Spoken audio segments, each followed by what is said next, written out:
Alô, amigos, bem-vindos ao Gente que Fala, sempre ao vivo, de meio-dia a 1 pela Rádio Trianon, AM 740 São Paulo, Rádio Universal, AM 810 Santos. Estamos transmitindo direto do estúdio da Rádio Trianon. Eu digo de meio-dia, mas é já meio-dia e 12 por causa do horário eleitoral, que tem esses 10 minutinhos antecipados aí no nosso Gente que Fala, né? Entramos ao meio-dia e 10 durante este período de propaganda eleitoral. Estamos ao vivo do estúdio da Rádio Trianon pela nossa fanpage Facebook/programa Gente que Fala. Estamos também na AltV, www.altv.com.br.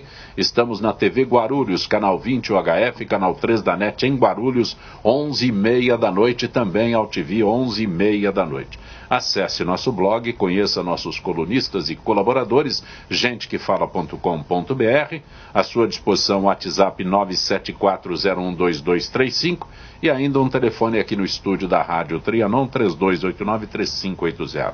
Participando desta edição de Gente que Fala, sociólogo Getúlio Hanashiro. Prazer tê-lo aqui, Getúlio. É um prazer todo meu de estar presente aqui mais uma vez no programa Gente que Fala, junto com os demais companheiros, que é um grato revê-los. Também conosco o advogado Dr. Misael Antônio de Souza. Dr. Misael, bom tê-lo aqui. Boa tarde, doutor Getúlio, boa tarde a nossa amiga Dora. Dina. É uma satisfação sempre, Zaqui, quando você sacou o pé. Tá bem.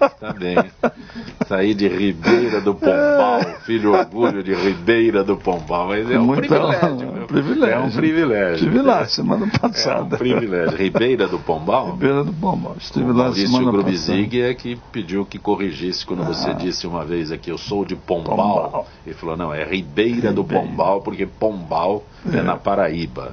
Exatamente. Tá certo, não? Terra do abacaxi, da Paraíba, agora minha da pecuária.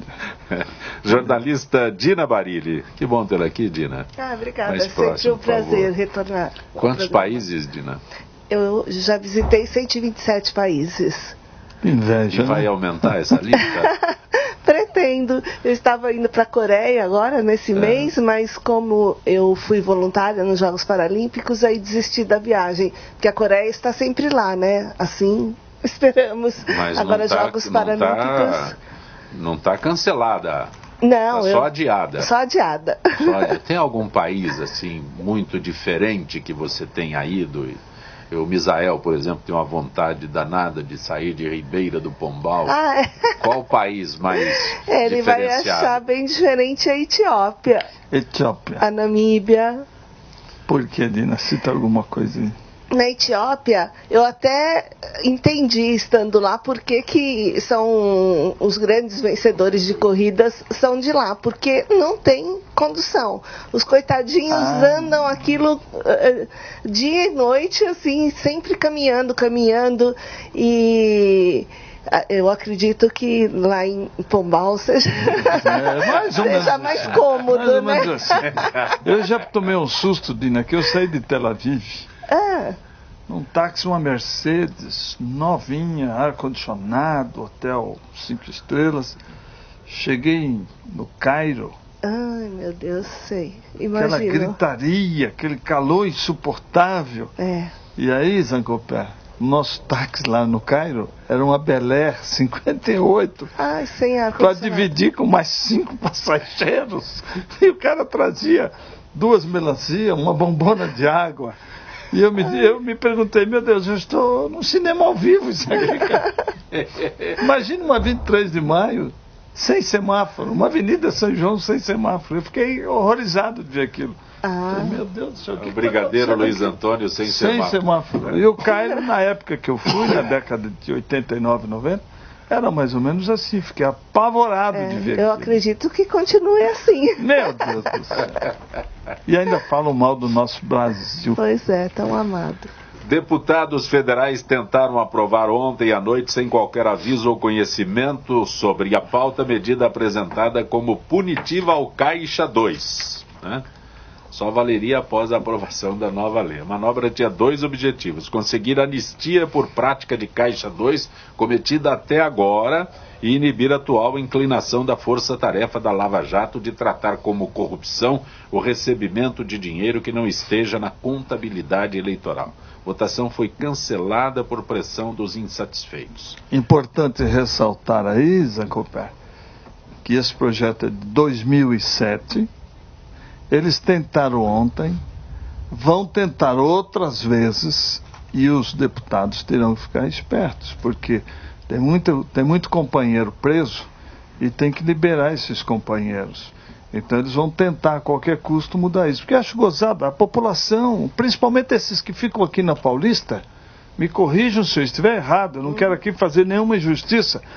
Ninguém tirou a senhora Dilma da presidência da República porque ela foi uma ótima administradora.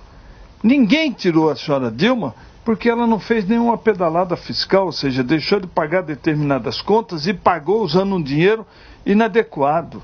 Ninguém tirou a senhora Dilma porque ela fez a Petrobras, que era a 6ª empresa no mundo, hoje está em 436 lugares na classificação mundial, e está semi-falida, uma empresa que era altamente sustentável, que era um orgulho de todos nós brasileiros. Será que essa gente que fica na Paulista é cego, surdo e mudo?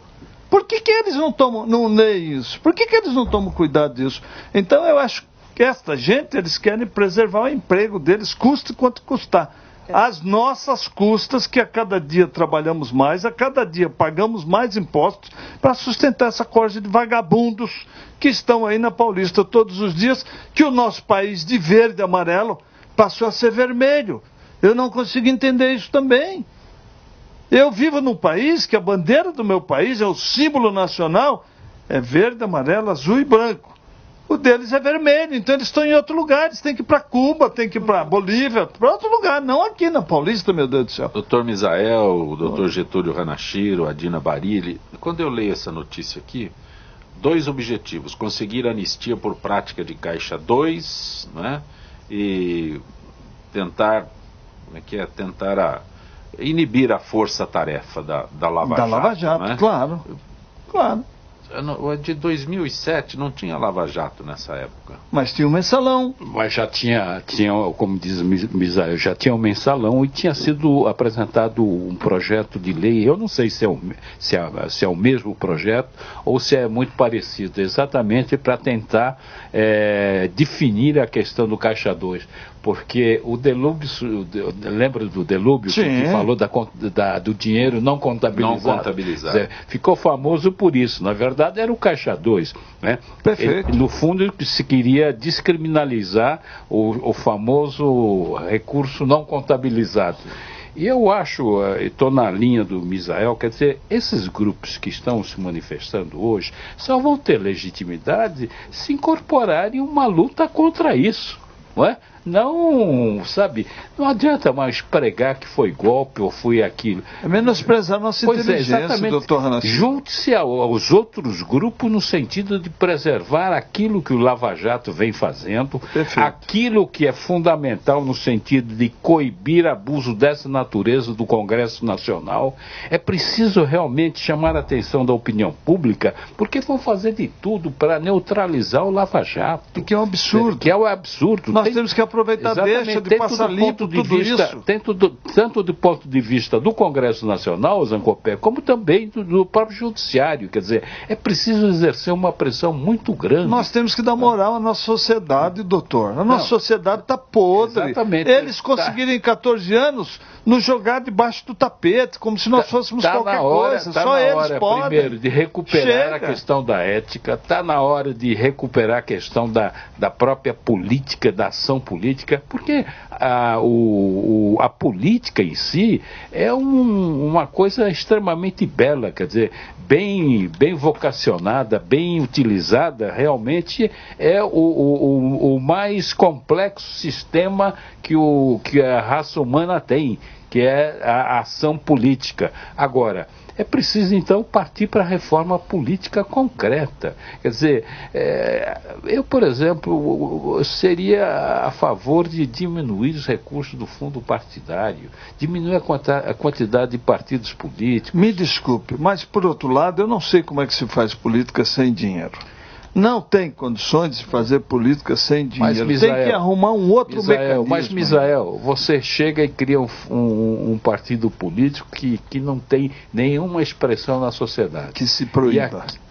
E aquilo é controlado por um grupinho ou por uma pessoa que tem direito ao fundo partidário. Perfeito. Então, tudo bem. Existindo o fundo partidário, que haja, então, um critério muito concreto no sentido de só repassar recursos para aqueles partidos que, de fato, representam a sociedade. A sociedade. Cláusula de barreira. Entendeu? Quer dizer, eu admito até, por exemplo, partido municipal, partido local. Tá certo? Que vai alçando, vai galgando espaço e vai tendo condições de ter direito ao fundo partidário, desde que tenha uma expressão que se mede através da participação eleitoral. Tá certo? Agora, do jeito que está, nós vamos continuar tendo Caixa 2, vamos continuar tendo propina. Porque com 32 partidos políticos... É impossível governar. Hanashiro, nós temos em curso nos Estados Unidos a eleição presidencial. A última vez que eu contei, tinha 124 países nos Estados Unidos. Só aqueles 2 chegam na reta final. Mas aqui nós temos 35... Países não, partidos. Partidos. Mas eles partem da seguinte concepção: você pode ter 1 milhão de partidos políticos. Por quê? Porque o partido político representa pensamento de uma determinada parcela da sociedade. Agora, para participar das eleições, você tem que ter definido determinados critérios. Não dá para você botar 1 milhão de partidos, por exemplo, disputando uma eleição estadual. Tá certo? Então, esses critérios vão se estabelecendo através de um dos mecanismos. Porque você chega no final, vai ter a disputa entre 4 e 5 partidos, o que permite ao eleitor definir com mais clareza em quem ele vai votar. Perfeito. Tá certo? A outra coisa, só para encerrar, é a questão dos 2 turnos. Quer dizer, quando o Constituinte estabeleceu 2 turnos, se estabeleceu da seguinte maneira. Quer dizer, no primeiro turno, os partidos apresentam suas candidaturas para ter um diálogo com a sociedade. É um momento em que o partido expressa suas convicções, seus propósitos, seus projetos. No segundo turno é que se unem aqueles partidos mais afins. Pois não, Dina, por favor. Não, porque eu sempre pensei isso. Chega ao final da eleição, tem pessoas que não têm a menor condição de ser eleitas. Então, por que elas entram? Porque elas concorrem, porque estão levando alguma vantagem, né? Porque não tem cabimento. Enéas, né? Sei lá, alguns candidatos que chegam com menos de 1% de aprovação ou de intenção de voto. Então... É óbvio, é só gasto de dinheiro. Temos que mudar, temos que aperfeiçoar. Essa é a o processo político é importante, tem que haver o processo político, mas a regulamentação desse processo é que tem que haver uma mudança urgente. Outra coisa, não podemos eleger um presidente da República sem o devido preparo. Eu acho que é um péssimo exemplo para a sociedade, o presidente da República numa cadeia de rádio e televisão dizer, eu não gosto de ler. Como você vai fazer uma afirmação dessa para uma população que essencialmente jovem, um país que tem 56% da população que tem menos de 25 anos? Isso é um crime, esse cara tem que ser abolido, mas, tem que ser sabe por que acontece isso? Porque, na verdade, a disputa eleitoral não é uma disputa de candidatos, é disputa de marqueteiros.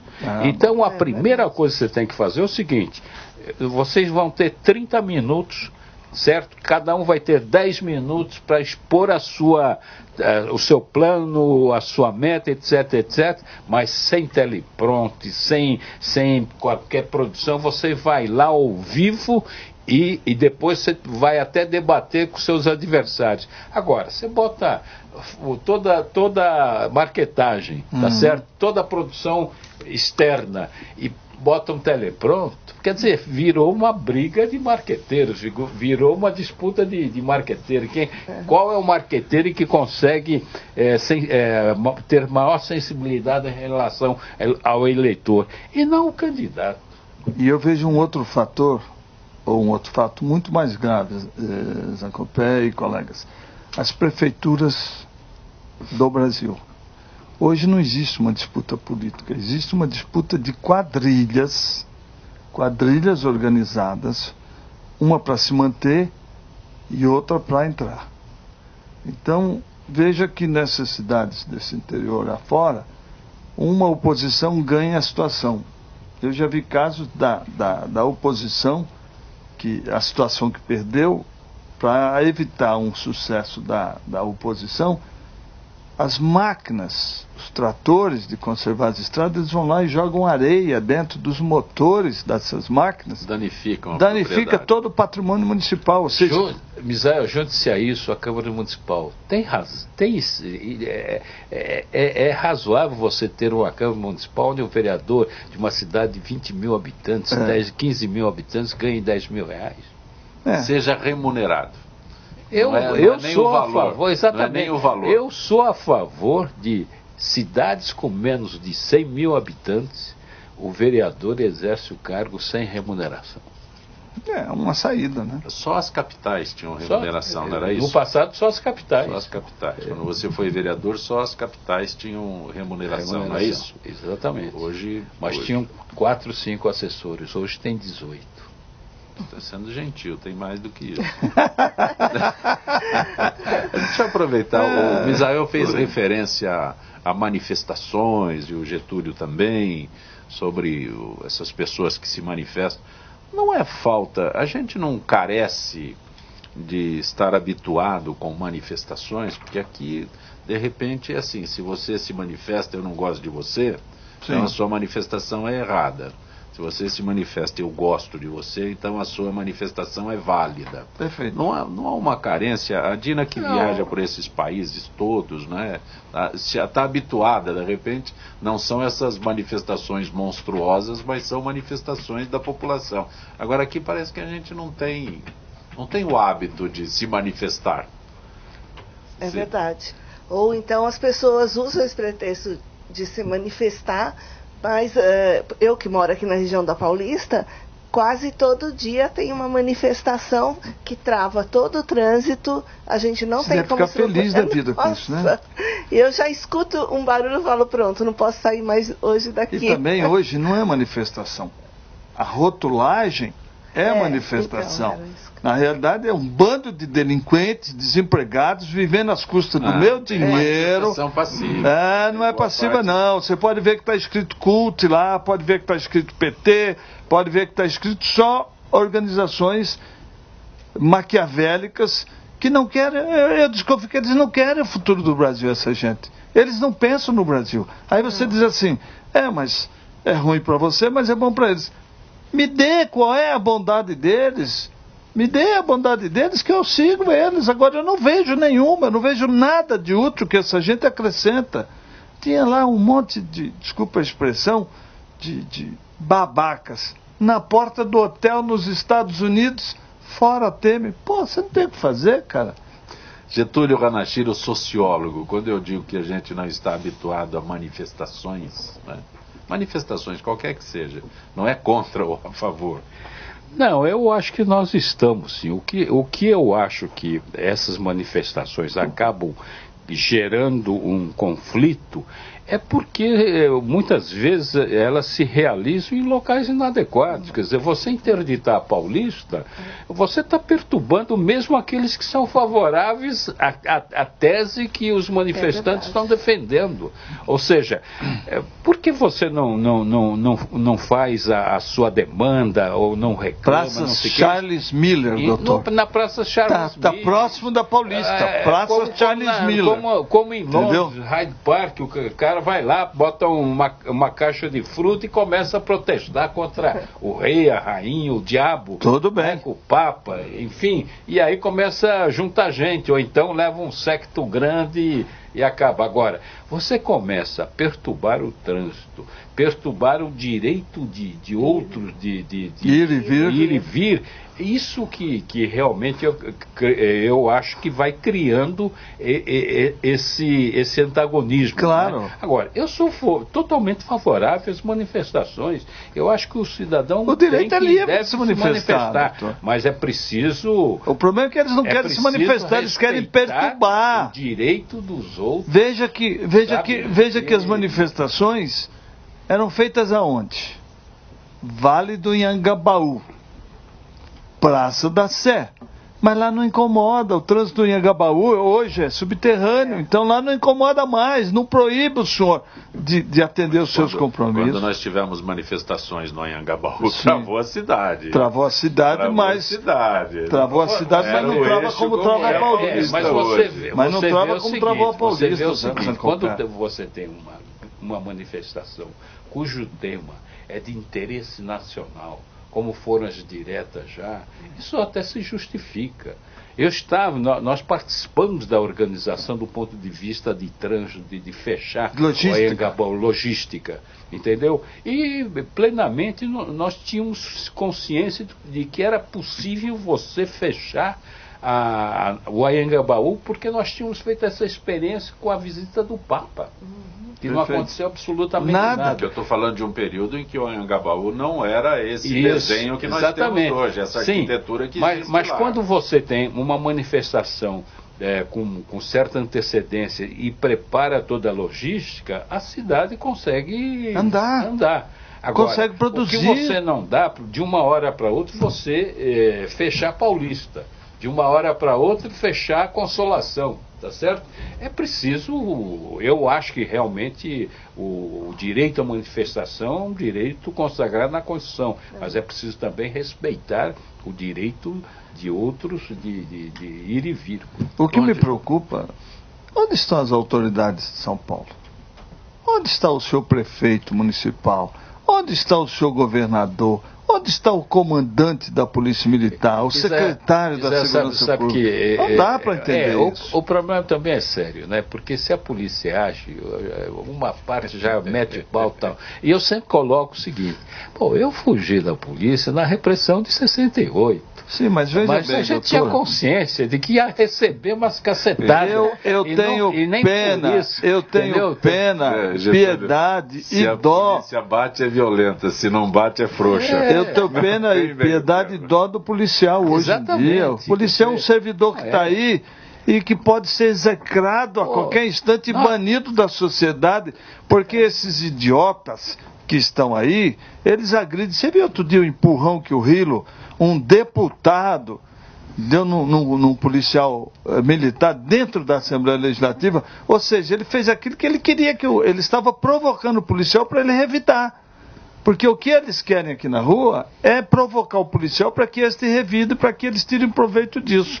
Suplicy, um cidadão outro dia que foi atrapalhar aí uma reintegração de posse. O cara deita no asfalto, tinha que ignorar aquela lata de lixo lá e passar por cima dele e continuar a reintegração de posse. Calma, doutor. A lei tem que ser cumprida, doutor. Toda terça-feira, a participação da FIPESP, Associação dos Funcionários Públicos do Estado de São Paulo, Gisele Souza, do setor de eventos. Boa tarde, Gisele. Boa tarde, Zancopé, e boa tarde aos ouvintes do Gente que Fala. Gisele, abordando hoje os serviços que a FIPESP oferece aos seus associados, entre eles a acupuntura, uma especialidade da medicina tradicional chinesa.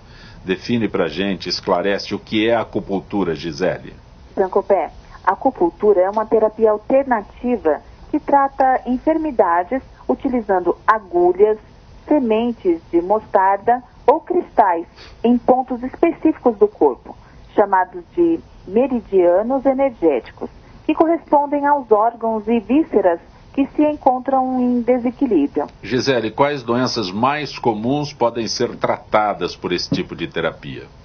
O turista André Gomes, que atende na FIPESP, no Ocidente a acupuntura é mais conhecida para tratamentos de dores e nos processos inflamatórios em geral.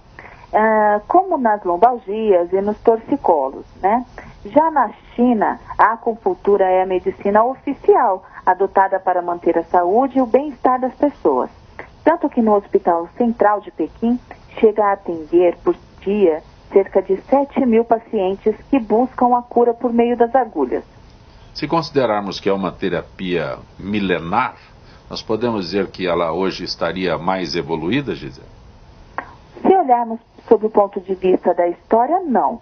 É incrível, mas essa técnica milenar tem se mostrado cada dia mais eficaz no tratamento de cura de diversos tipos de enfermidades. E da mesma forma que começou há 5.000 anos, por meio do equilíbrio da energia vital.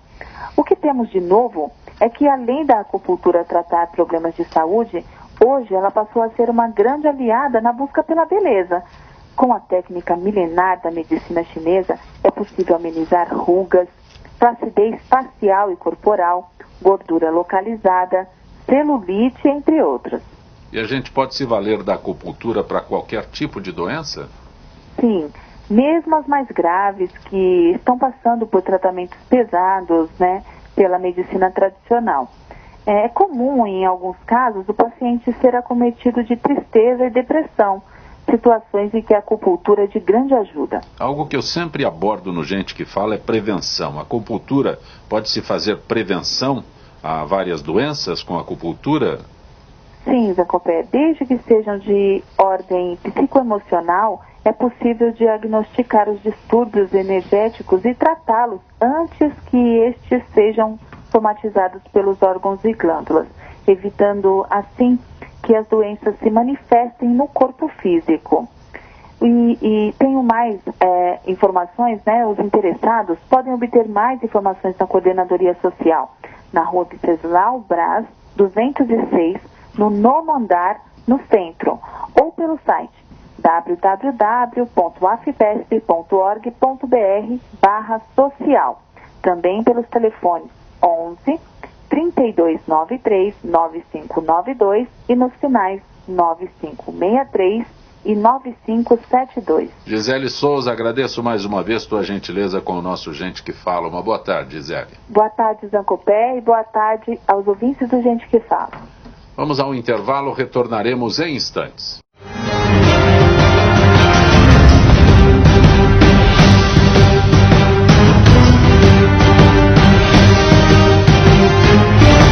Estamos direto do estúdio da Rádio Trianon, AM 740 São Paulo, através da nossa fanpage Facebook/programa Gente que Fala, transmitindo também pela Rádio Universal, AM 810 Santos, AltV, www.altv.com.br, TV Guarulhos, canal 20 UHF, canal 3 da NET em Guarulhos. Conosco hoje, sociólogo Getúlio Hanashiro, empresário Misael Antônio de Souza, advogado, empresário, especializado em produto controlado, meio ambiente, saúde pública.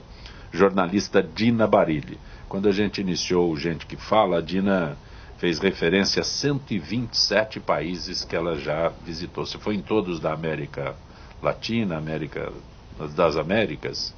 Das Américas, Paraguai eu não conheço. Não conhece o Paraguai? Quer dizer, eu só atravessei para fazer compras, mas eu não visitei, não fiz turismo lá. Você já falou sobre Etiópia, né? Namíbia, Madagascar, Islândia, o Butão. O Hanashiro ficou interessado pelo Butão. Onde fica Butão? Na Ásia. E o Butão, ele é famoso que eles dizem que ele tem o maior índice de felicidade do mundo. Mais do que na Bahia? Acho difícil, porque o índice mede a felicidade do país, né? Então, por isso que... Mas o que eles têm de tão bom lá, Dina? Eles não sabem também, eles não sabiam. Eu que comuniquei para eles. Onde eu perguntei para você há instantes, mas estava falando agora, onde você foi? Você fica procurando promoções, né? Você escreve sobre turismo. Escrevo sobre turismo. Eu recebo muitos releases por dia de assessorias de imprensa, de agências de viagem, de companhias aéreas. Então, quando eu vejo alguma promoção interessante, eu me organizo para tal, né? Porque eu posso trabalhar em qualquer lugar. Qual promoção interessante recente? Recente foi para Groenlândia. Era um desconto de 85%. Não tem como perder, né? Porque eu sempre quis conhecer. Aliás, eu quero conhecer tudo. Então, qualquer coisa nova para mim é interessante. Aí eu falei, mas é um lugar caríssimo para se conhecer. Aí a passagem é barato, mas... a passagem não é tão barata, vai pela Noruega. Mas então, é acessível.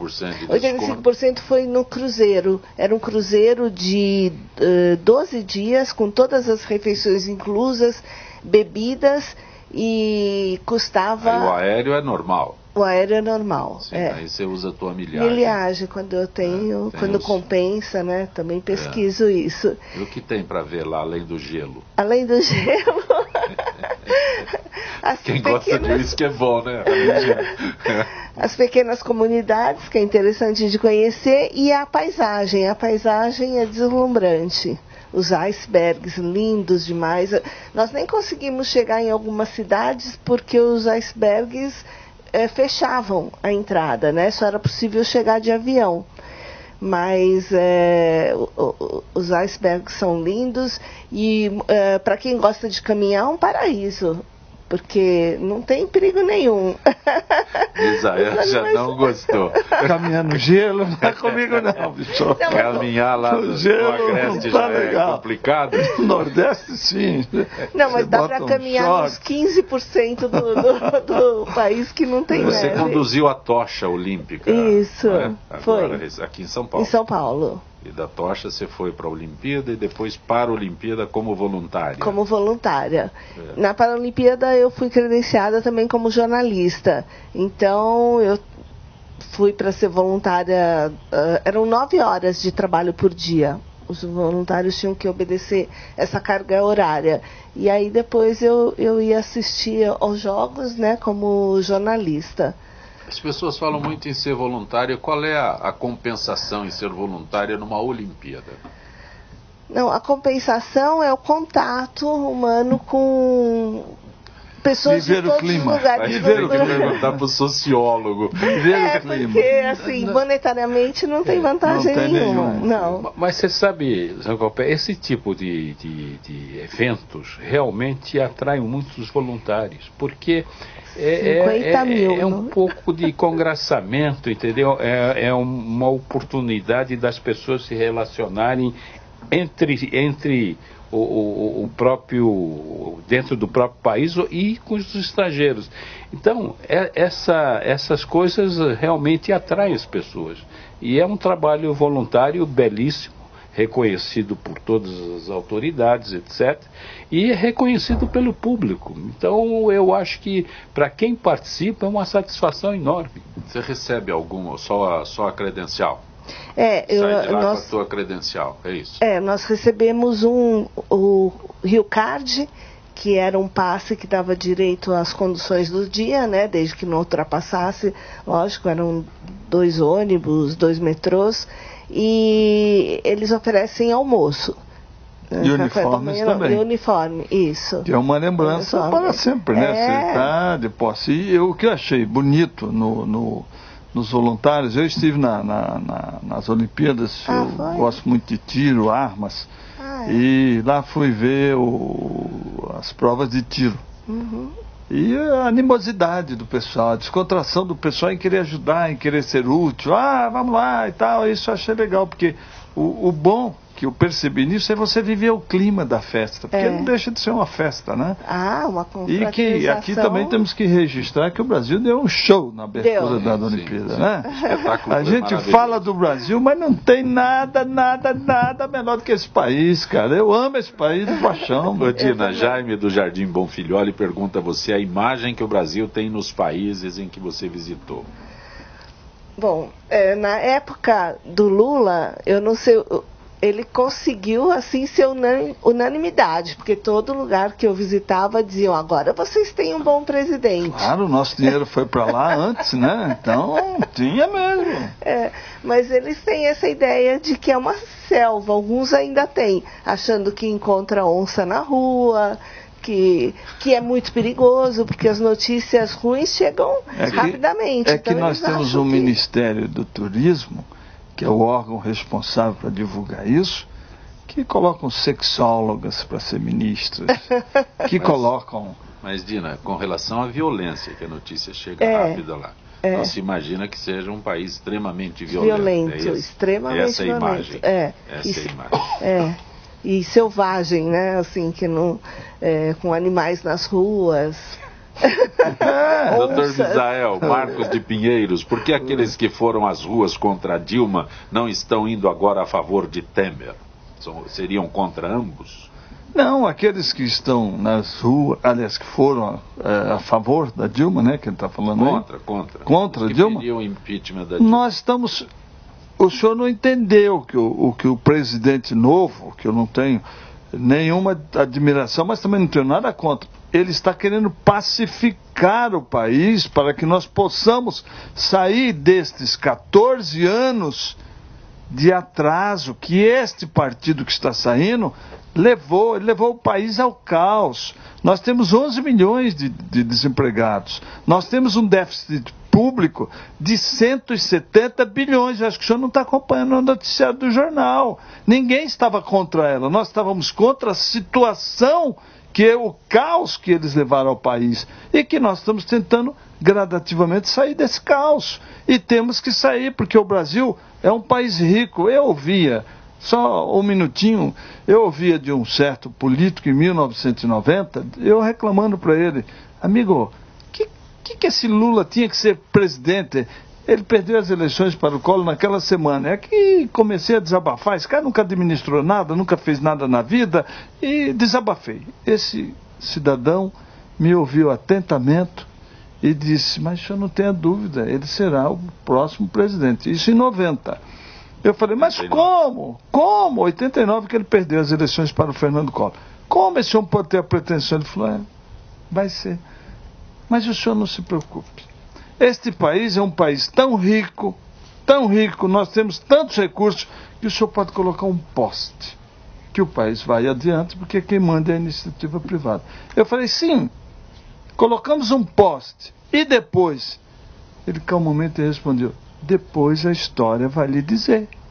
Quem me disse isso foi Antônio Delfim Neto, em outubro de 1990. E a história realmente nos disse. E os postes vieram com os votos comprados de norte a sul, com o dinheiro do povo, com o subfaturamento das obras. É isso que eu quero que eles ouçam. É isso que eles que passeiam aí na Paulista, criticando o atual presidente, que se nós não dermos uma trégua para que o presidente desenvolva suas ideias, a sua equipe possa desenvolver trabalho, como é que o país vai desenvolver? Como é que nós vamos recuperar os 11 milhões de empregos que eles jogaram na lata do lixo? Então nós temos que combater assim eles. Getúlio, Luiz Carlos de Santo André, é verdade que a obra pública mais cara é aquela que fica paralisada? Esse é o mote, mas na verdade a obra parada ou paralisada é uma obra que não chegou ao objetivo com que aquela obra foi lançada. Consequentemente, ela é cara. É mais cara do que se não tivesse iniciado. Então, é preciso ter muita clareza, e a lei de responsabilidade fiscal, que precisa ser cumprida, estabelece muito claramente, você só pode iniciar uma obra desde que haja recursos para aquela obra. Caso contrário, você não pode, você é criminalizado. Quer dizer, nós precisamos cobrar isso dos nossos governantes. Como é que desde que haja o empenho da obra? Desde que haja, aprovado no orçamento. Sim. E depois do orçamento, desde que haja recurso empenhado para aquela obra. Perfeito. Mas, doutor, me esclareça, Zé Copé, me perdoe. Me esclareça, por exemplo, se faz um planejamento de X bilhões, eu vejo a transposição do Rio São Francisco, que eu, na minha santa ingenuidade, acreditava que fosse um projeto, o único projeto deles. Porque ele saiu de lá fugido da seca, ele saiu de lá em pau de arara. Eu achava que esse projeto fosse da autoria dele. Não, esse projeto, o projeto do transposição é do Fernando Henrique. É do Dom Pedro. E foi paralisada. Não, o Fernando Henrique orçou em 4 bilhões de reais, 4 bilhões e 700 milhões, a transposição. Hoje já gastaram 18 bilhões e não tem um trecho pronto. Pois é, Bizarro. O que eu acho é o seguinte, eu acho que o Ministério Público, nesse caso, na minha opinião, o Ministério Público tem que ser coercitivo e ali. O próprio povo também, através de ação popular. Eu nunca vi ação popular em cima de um governante que deixou de executar uma obra que estava empenhada. Mas quando você cita Dom Pedro, realmente Dom Pedro se empenhou ele, inclusive, fez uma afirmação. Venderei o ouro da minha coroa, mas o nordestino não passa sede. E estamos passando sede até hoje. Vai lá agora que você vai ver a pobreza, a desgraça que ainda impera na nossa região. Dina Barilli, o Jefferson Tavares, através do Facebook, diz que é fã da Dina Barilli. E ele, a Tati e o César estão mandando um abraço a você. Muito obrigada. Estão acompanhando. Um abraço de volta. Ok. Getúlio, como é que é esse negócio que paulistano passa 1 mês e meio por ano no trânsito? Na verdade, o paulistano gasta cerca de quase 3 horas, 2 horas e 50 minutos dentro do carro ou do ônibus, mais dentro do transporte público, não é? E isso vem aumentando gradativamente. Evidente, vai aumentar, né? Mas... E eu acho que ainda... Vamos completar os 2 meses pois breve. Talvez já com a recessão econômica, né? E isso é uma pesquisa que tem que ser feita de uma forma permanente, né? Eu acho que com a recessão econômica, a nossa economia ainda nesse estágio, pode ser que diminua o tempo de viagem porque a fluidez aumenta, tá certo? Você diminui o volume de carros na rua e, consequentemente, você tem uma melhoria na fluidez. Mas isso é um palpite que eu acho que tem que ser investigado, ser pesquisado. Agora, a tendência de qualquer maneira é que com o aumento da população, sem o aumento de transporte público, sobretudo com um veículo de maior capacidade como o metrô e trem, o nosso destino é realmente enfrentar congestionamento cada vez maior. Nós só vamos solucionar o problema de mobilidade urbana em São Paulo, na região metropolitana de São Paulo, no dia em que nós tivermos pelo menos uma rede de 200 quilômetros. Hoje nós temos 70, não chegamos a 100 quilômetros de rede. Quer dizer, então é impossível. Realmente... Nós estamos com 1/3 da rede que você considera suficiente para atender São Paulo. E não adianta você fazer uma campanha para o cara deixar de usar o carro para ir no transporte público, porque ela é ineficiente. Não existe. Tá certo? Quer dizer... O Misael que anda com esse terno elegante... Você vê como é que ele vai entrar? Dura quanto tempo um terno desse se ele for usar o transporte público? Mesmo no metrô, que é um transporte moderno, confortável, limpo, etc., no pico, realmente, você sofre. Quer dizer, com uma rede de 70 quilômetros para uma população de 12 milhões de habitantes, não dá, é impossível. Então nós precisamos investir cada vez mais no transporte sobre trilhos, ou o metrô, no caso, ou nos trens. Quer dizer, melhorar o sistema... Trem, não tem espaço físico para novas linhas? Não, eu, por exemplo, acho que a gente deveria fazer um estudo no sentido de ver da possibilidade de colocar trem de 2 andares. Porque o trem anda na superfície, consequentemente não tem problema dos túneis. Eu já até tinha recomendado que houvesse um grupo de trabalho que fizesse uma pesquisa muito forte sobre isso, da viabilidade ou não. Trem de 2 andares? Existe trem de 2 andares em várias cidades de vários lugares da Europa. Onde você andou em trem de 2 andares? Não, eu cheguei a ver na Itália. Na Itália, na Noruega, se não me engano. Em outros países escandinavos, por exemplo, existem trem de 2 andares e metrô de 2 andares. Agora, eu digo metrô... Mas o ônibus de 2 andares saiu de circulação por quê?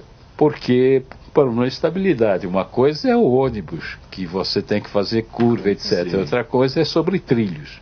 Né? Sobre trilhos, você aumentaria a capacidade quase que 100%, entendeu? Agora, eu só vejo isso viável em matéria de trens. Por quê? Porque trem está na superfície. Não se aplica ao metrô. Não se aplica. Aplicaria até no metrô em alguns trechos. Né? Por exemplo, da Zona Leste, onde você tem menos túneis. Né? Agora, o trem não. O trem você tem toda essa rede da CPTM que Uma vez são você disse 170 aqui no quilômetros. Gente que Fala que o trânsito em São Paulo é melhor na segunda-feira. Continua? Continua. Melhor na segunda-feira e melhor quando aumenta o combustível. Segunda-feira é O por ser melhor uma cidade... diretor de trânsito do Brasil, de São Paulo, foi ministro da Fazenda quando ele aumentava o preço da gasolina. Essa referência ao trânsito na segunda-feira é por São Paulo ser uma cidade de serviço, não é isso? Exatamente. Você explicou uma Exatamente, vez aqui. porque grande parte das pessoas que trabalham aos sábados e aos domingos folgam na segunda-feira. Então, a tendência é reduzir, e mesmo a própria atividade econômica, na segunda-feira, um pouco segunda de ressaca. Quer dizer, a atividade mesmo econômica ganha grande fôlego a partir de terça-feira. Gina, você é jornalista especializada em turismo, né? E o mapa publicado pela revista Exame ajusta o tamanho dos países de acordo com o gasto anual de turistas estrangeiros. E o Brasil está mal. Isso eu não me conformo, porque, como eu conheço muitos lugares, o Brasil, ele, assim, disparado, tem belezas naturais que poderiam atrair milhões de turistas.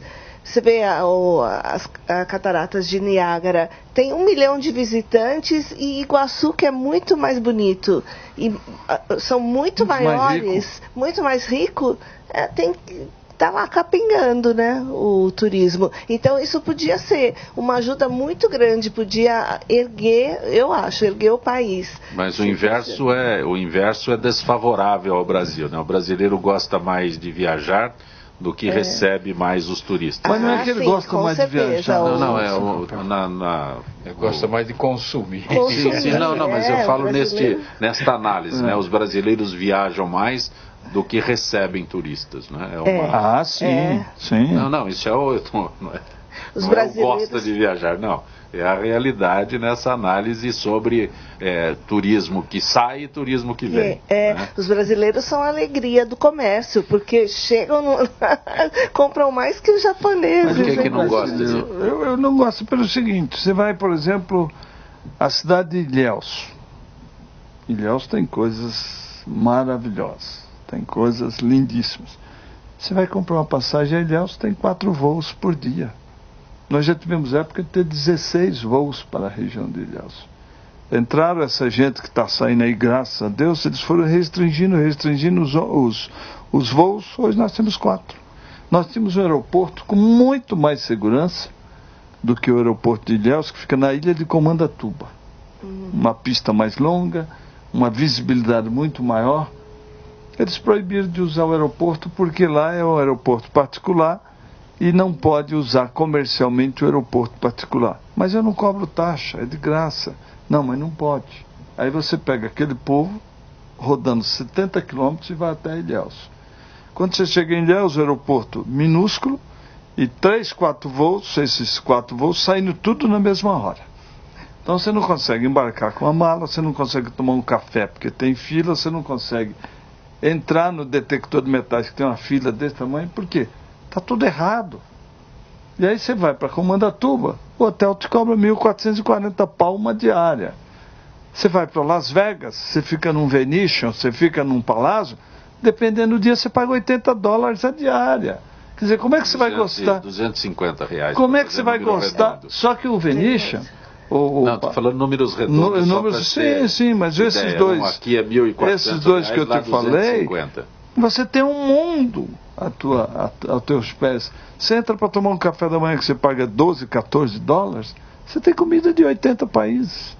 Aqui você não consegue tomar um café por esse preço. Misael, agradeço tua gentileza de ter participado do nosso Gente que Fala, Dr. Misael de Souza. Muito bom. Eu é que agradeço, desculpe se me torno prolixo, mas enquanto colocar esses despreparados para exercerem a função pública, eu serei um autocrítico nesse sentido. Dina Barilli, enriquece o nosso debate com tuas viagens, teus passeios. Obrigado, querido. Obrigada, eu é que agradeço. Tem algum endereço que te localize? Eu vou passar o endereço do meu portal, né? É www.spotlife.com.br. E o Facebook também, Portal Spotlife. Portal Spotlife.